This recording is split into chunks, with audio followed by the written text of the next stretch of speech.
बड़ी ध्यान से सुनना, इस बात में बहुत गहरी बात है। राजन शुद्धोधन असित ऋषि को कह रहे हैं महाराज, और असित ऋषि शुद्धोधन को कह रहे हैं राजन। क्या कह रहे हैं? राजन, महाराज बच्चा सो रहा है। राजन, ऐसी विभूतियां सोती नहीं, ऐसी विभूतियां सोती नहीं, वो स्वभाव से ही जागृत होती हैं। आप जाएं और ध्यान से देखें और लेकर के आए। अभी तो राजा देख के गया कि बच्चा सो रहा था, और असित ऋषि कह रहे हैं कि जाएं ध्यान से देखें तो जरूर जाग रहा होगा। अच्छा, हम देखते कैसे हैं? दिखाई दे रहा है? क्या है? किससे देख रहे हैं? आंख से देख रहे हैं ना? आंख से देख रहे हैं ना? इसमें क्या है? क्या है? कुछ भी नहीं है। अच्छा, हम देखते किससे हैं? आंख से देखते हैं, आंख से। लेकिन सारी चीजें आंख से दिखाई नहीं देती। आंख देख ही नहीं सकती भाई, आंख होते हुए भी दिखाई नहीं दे सकता। क्यों? क्योंकि आंख देखती ही नहीं। आपको दिखाई तब देगा। अच्छा, आपकी मोबाइल आप अपने बिस्तरे पे रख के आते हैं, बाबू से कहते हैं अरे जा मोबाइल लेके आ। बाबू इधर उधर गया, लेफ्ट राइट किया, मम्मी नहीं है। तो आप क्या कहते हैं? अरे वही बेडवा पे रखे थे, जरा ध्यान से देख। क्या कहा? ये नहीं कहा कि जरा आंख से देख, क्या कहा? ध्यान से देख। तो दिखाई आंखों से नहीं देता, किससे देता है? ध्यान से। आप ध्यान करते हैं?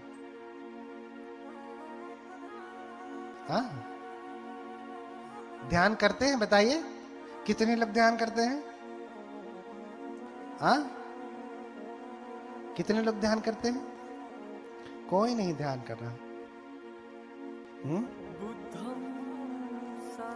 लेकिन जब आपको अपना स्वार्थ सिद्ध करना होता है तब आप ध्यान करते हैं। और ये सुइया तो यहीं गिरल, आंख से तो देख लिए लेकिन अभी दिखाई नहीं दिया, तो फिर कैसे देखते हैं? अरे ध्यान से देखो, यहीं गिरी थी। आंख से नहीं दिखाई देता, किससे दिखाई देता है?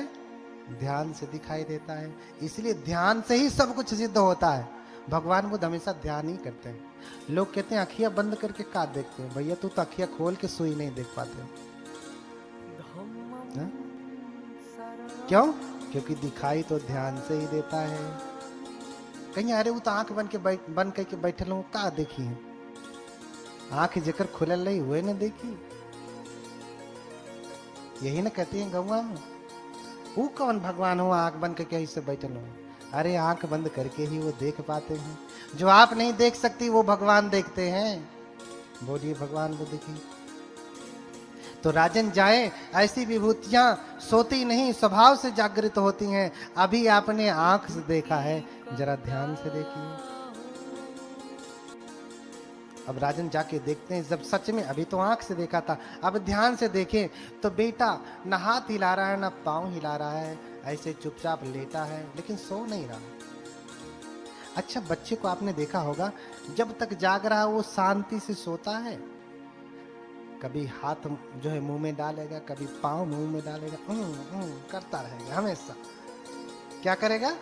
हाथ पांव हिलाता रहेगा, क्या क्या करता रहेगा। शांति से एक भी मिनट बैठता है? ऐसा क्यों होता है? क्योंकि बचपन से ही उसके ऊपर संस्कारों का इतना लेप है। इस पूरे जगत में आकर के ऐसे ही दौड़ता रहेगा, हिलता डोलता रहेगा, शांत रहने वाला नहीं है। लेकिन ये ऐसे हैं कि बचपन से ही शांत हैं, सारे विकारों से रहित हैं, इसलिए लेटे हैं तो कोई हरकत नहीं, कोई सांसारिक संस्कार है ही नहीं, तो क्यों हाथ पांव चलाएंगे भैया? सारे विकारों से रहित हैं, इसलिए चुपचाप लेटे। हाथ क्यों हिलाए भैया? नहीं हिलाते। तो ध्यान से देखिए कि हाथ पांव सब कुछ शांत है, लेकिन लेटे हैं, सिर्फ पलकें झपका रहे हैं ऐसे ऐसे ऐसे। और देख करके वो आश्चर्य देख करके राजा प्रणाम करते हैं और उठा करके लेकर के जाते हैं प्रणाम कराने के लिए। तो पहले की परंपरा हुआ करती थी, आज भी है। आपके घर में जब बेटे बेटियां जन्म लेते हैं तो आप क्या करते हैं? कोई साधु संत आए तो उसको प्रणाम कराते हैं ना, कि आशीर्वाद मिल जाए बच्चे को। इसीलिए आप ला करके चरणों में रख देते हैं, मेरे बेटे को जरा आशीर्वाद दे दीजिए। वो भी लेकर के आते हैं, लेकिन वो नहीं जानते हैं कि तेन भावेन नरुत्तमस् न वंदितव्येति भवेपि कोचि। जो बालक लेकर के आ रहे हैं वो इतना सामर्थ्यवान है, इन तीनों भावों में, तीनों लोकों में वो किसी की वंदना करने वाले नहीं। उनके लिए कोई ऐसा योग्य व्यक्ति नहीं है जिनके लिए ये बालक जाएं और वंदना करें उनकी। ऐसा कोई व्यक्ति नहीं है बुद्धों के लिए। तेन भावेन नरुत्तमस् न वंदितव्येति भवेपि कोचि। ये पाली की गाथाएं हैं। कभी कभी लगता होगा कि भंते जी संस्कृत बोल रहे हैं कि पाली बोल रहे हैं, क्या बोल रहे हैं।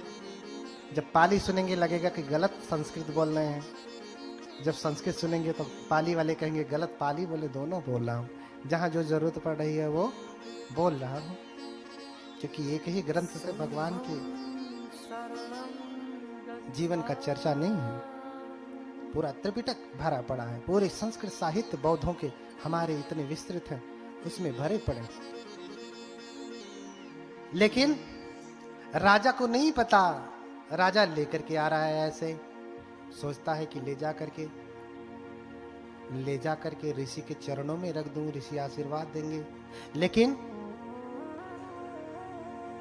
जब ऋषि देखते हैं कि अरे ला रहा है, मेरे चरणों में बच्चे को रख देगा, तो घबरा जाते हैं, स्वयं आसन से उठ जाते हैं और गोद में ले लेते हैं। क्यों? क्योंकि जानते हैं ये दिव्य पुरुष हैं। फल ये मुद्धा खलु तापसस् पग्गह्य सो अंजलि उत्तमस्। जानते हैं कि अगर इसने बच्चे को मेरे पैरों में लेटा दिया तो मेरा सर 7 टुकड़ों में बट जाएगा। 7 फल ये मुद्धा खलु तापसस्। मुद्धा फलति सप्तधा, 7 भागों में पट जाए। इसलिए पग्गह्य सो अंजलि उत्तमस्। उठ करके स्वयं हाथ जोड़े जोड़े जाते, अरे ना ना ना ना, पैर में मत रखना, पैर में मत रखना। हाथ जोड़ लेते हैं और स्वयं उनको ऐसे माथे से लगाते और फिर देखते हैं, निहारते हैं उनको। निहारने के बाद बहुत प्रसन्न होते, बहुत प्रसन्न होते, और फिर कुछ ही क्षण में रोने लगते। पहले हंसते हैं फिर रोते हैं।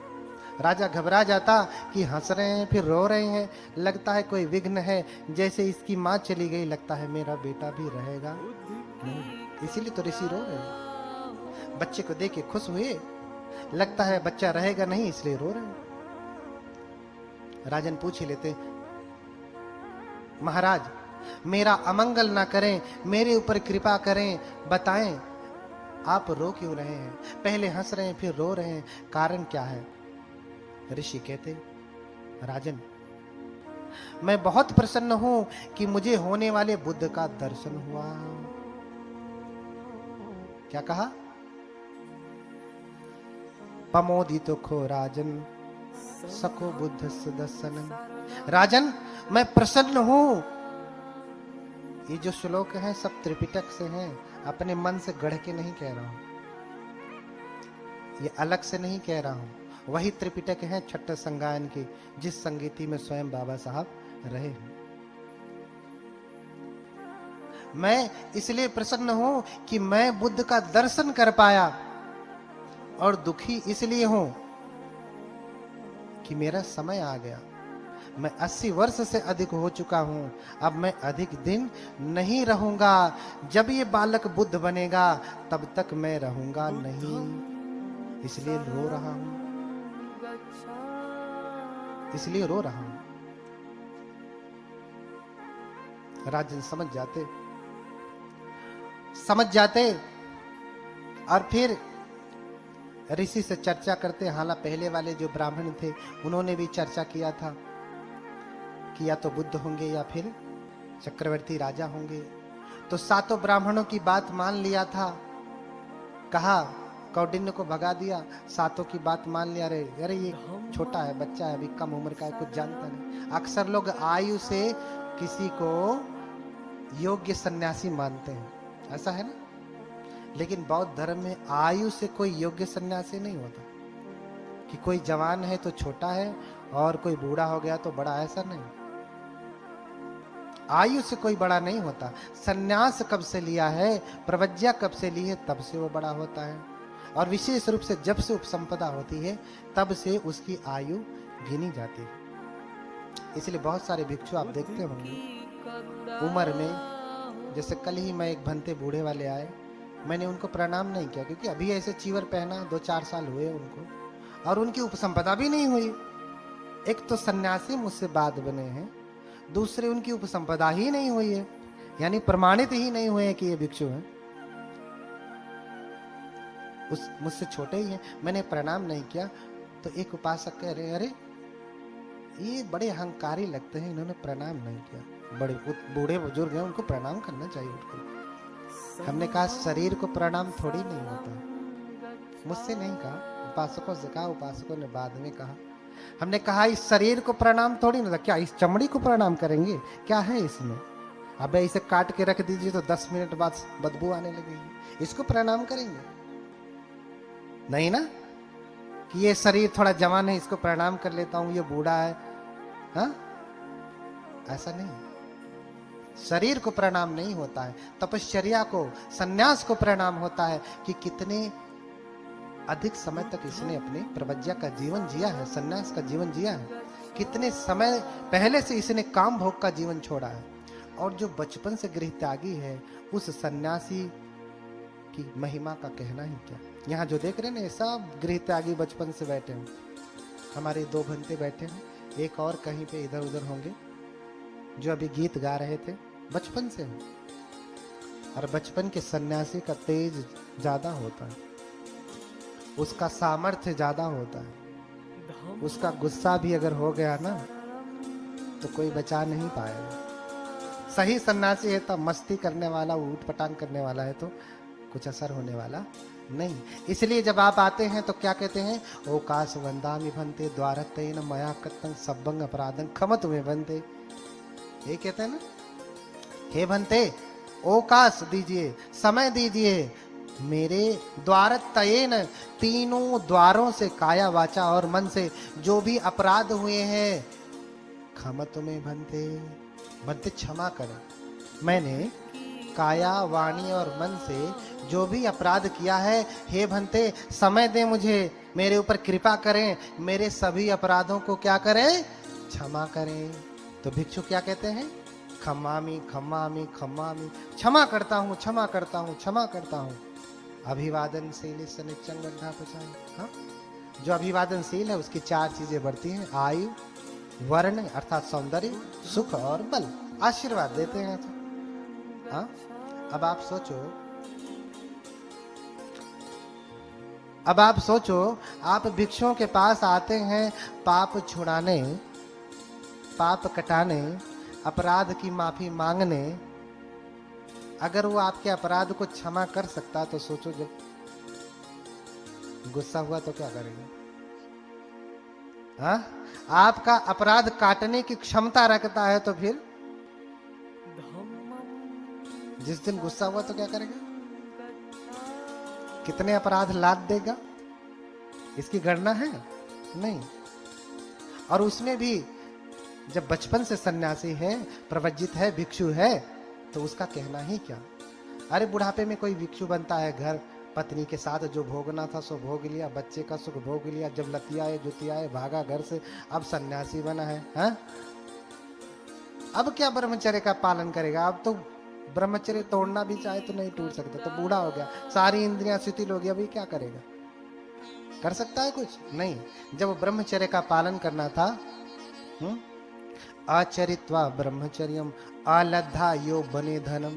भगवान कहते हैं कि जब ब्रह्मचर्य का पालन करना था तब तो किया ही नहीं, करना था तब किया ही नहीं। हाँ, जीर्ण कोचे वजायंती खीन मज्जे व पल्लले, गणपति की गाता है। तो जैसे जब तालाब सूख जाता है तो बगुला पक्षी, बगुला कहाँ से मछली खाता है? जिसमें पानी होता, जिसमें मछलियां होती ना। अब पानी ही सूख जाए तो उसे मछली मिलेगी?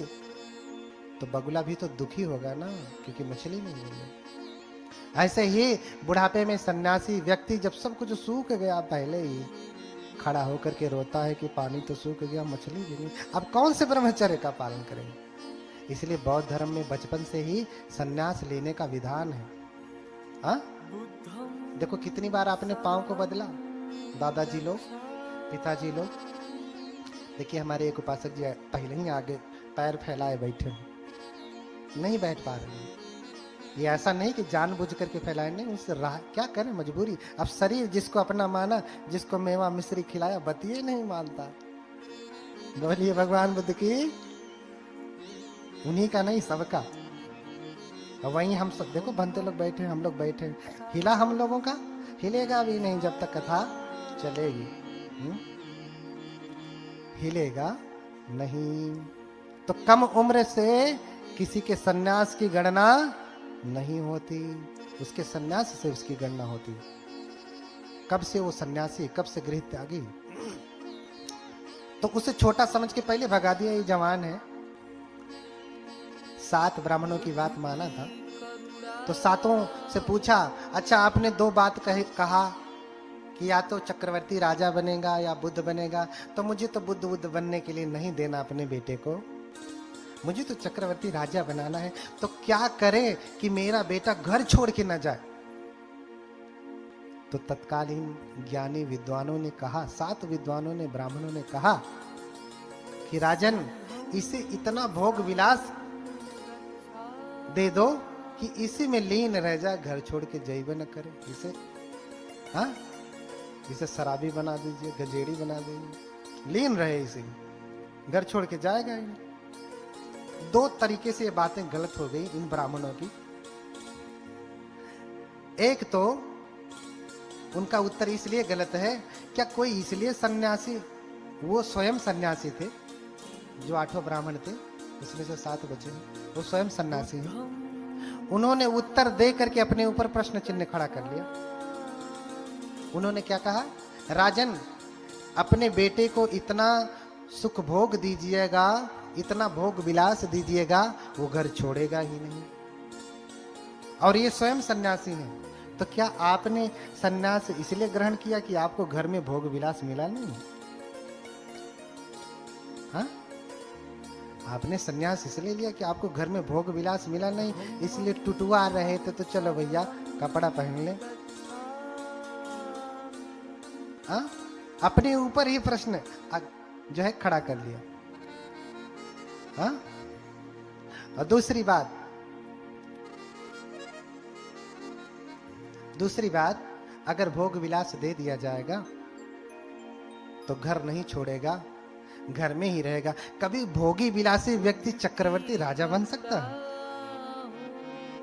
हाँ, कभी भोगी विलासी व्यक्ति, अरे चक्रवर्ती राजा बनने के लिए तो अखंड ब्रह्मचर्य का पालन करना पड़ेगा। हाँ, व्यायाम करना पड़ेगा, अभ्यास करना पड़ेगा, शस्त्र विद्या में निपुण होना पड़ेगा, उसके लिए भोग विलास से निकलना पड़ेगा, तब तो कर पाएगा ना। तो दोनों तरीके से उनकी बातें गड़बड़ ही हैं। कौंडिन्य की बात नहीं माना, कम उम्र का है ना, इन बुढ़ों की बात माना। हाँ, तो राजा बनेंगे, इन्हें भोग विलास दे दीजिए। और इधर असित ऋषि भी आए हैं, देखे हैं, तो देख करके समझ रहे हैं कि ये बुद्ध बनेंगे, चक्रवर्ती बनने का कोई आसार नहीं है। असित ऋषि चले जाते, राजन इनकी परवरिश करने लगता, ये धीरे धीरे बड़े होने लगते, सारे भोग विलास की सुविधा दे देते। लेकिन ये बचपन से ही कुशाग्र बुद्धि के थे, दयालु थे, इतने दयालु कि छोटे से छोटे जीव की भी हत्या नहीं करते। कभी शिकार खेलने नहीं जाते, क्योंकि राजा तो युद्ध में पारंगत तब होता है जब वो शिकार खेलता है ना, बिना शिकार खेले वो कैसे युद्ध में पारंगत हो सकता है? नहीं हो सकता ना। लेकिन बिना